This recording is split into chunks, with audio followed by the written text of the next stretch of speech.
Hello, so today we're going to do a quick tour of my floating island, Peaceful Meadow Floating Island farm build.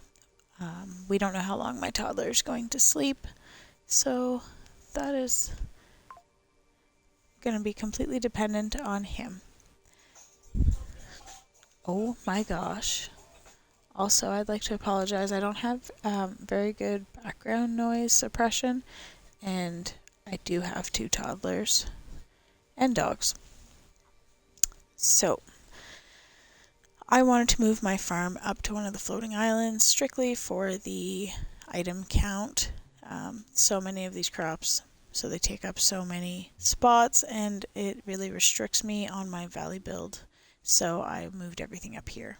Now, one of the first things that I did see on Reddit was some people were putting their crops or seed packets in floating bubbles above the crops. I thought that was so smart, so I definitely implemented that into my build. We have some crops on both sides. I did put them in alphabetical order, going from the corners to left to right, because that's the kind of neurotic person that I am, and I thought it would be much easier to find them. This was before I put the floating bubbles up to actually just see what was actually inside each one, but still easier to find them. I just got this greenhouse house yesterday in the premium shop. I was so excited. I had to have it up here as my farmhouse. It's so cute. Over here we just have like a pathway that goes into there. And then all of these, I moved all of like the grains and heavier use items, sugar cane and stuff here. And then I had Wally's house here, so it looks like he is actually harvesting the field, and slapped some hay bales behind that. I thought it was quite clever. It looks like he's doing up the hay. Now I just put a little tiny yard back here, some laundry that they're working on, some wood piles, the water, little birdhouse, just something super cute, bird feeder. I love that spotted capybara. He looks like just a tiny little cow following me around. I don't know where he went. So then over here we have like a farmer's market. Got the barn and some unfinished planting, because I do a lot of gardening myself, and I thought this would just look like a cute little project. I know a lot of people put this barn facing the opposite way, but I personally I love this big derpy chicken. I have to have him right up front. So anyway, over here we've got the farmer's market. We've got just like some eggs, a couple different farmer's market items.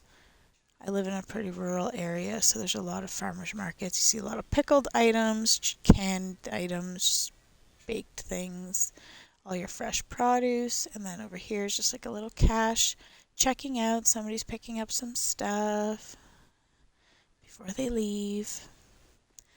And then I just put a few tools and like made it look like everything that you would need for your gardening setup. A little seating area back here. I do love that some of these floating islands came with water. You can do so much more with them. I kind of wish that they weren't so placed to the outside. I guess that sounds ridiculous, because we didn't like how in the valley they were immovable and in the middle of your decorating space. So I guess that's not a very good argument, but I don't know. They do still work well. Over here I have a little rabbit pen. Whoop. I got a couple that I just added into the companion house, and they just run around in here and play. Looks like I have some bunnies. I actually have a chicken coop over here too. I wish that I could remember, and I had it in front of me, the credit for the person who first posted this. I seen it on Reddit, I believe. The idea of using the little snippets in a chicken coop build. And then over here I did some goats. Those Yule goats. We've got the bees. I had to have these from the premium shop. All the bee items and the Winnie the Pooh items. And then some swans. And that's pretty much the extent of it. I didn't do anything too fancy otherwise. I like to keep my builds pretty organic. I don't want them to be too busy or so. Sometimes things look really nice when you place them quite close together, but if they are not usable anymore, you can't interact with them. That's frustrating to me. I do love that on the floating islands you can just wipe the slate clean if you want to, minus all of these crops, obviously. I have a little fox in here hiding, just creeping around the chicken coop. Whoops. The trees get in the way sometimes. That is kind of unfortunate, but they look so pretty. I wouldn't get rid of them. Anyways, that is the extent of it. I didn't do anything too fancy. Again, I keep things pretty organic. I just want them to look lovely but be functional. So that's the gist of it. I hope you enjoyed. I hope you could find some inspiration. If you want any other details, by all means, comment. Thank you.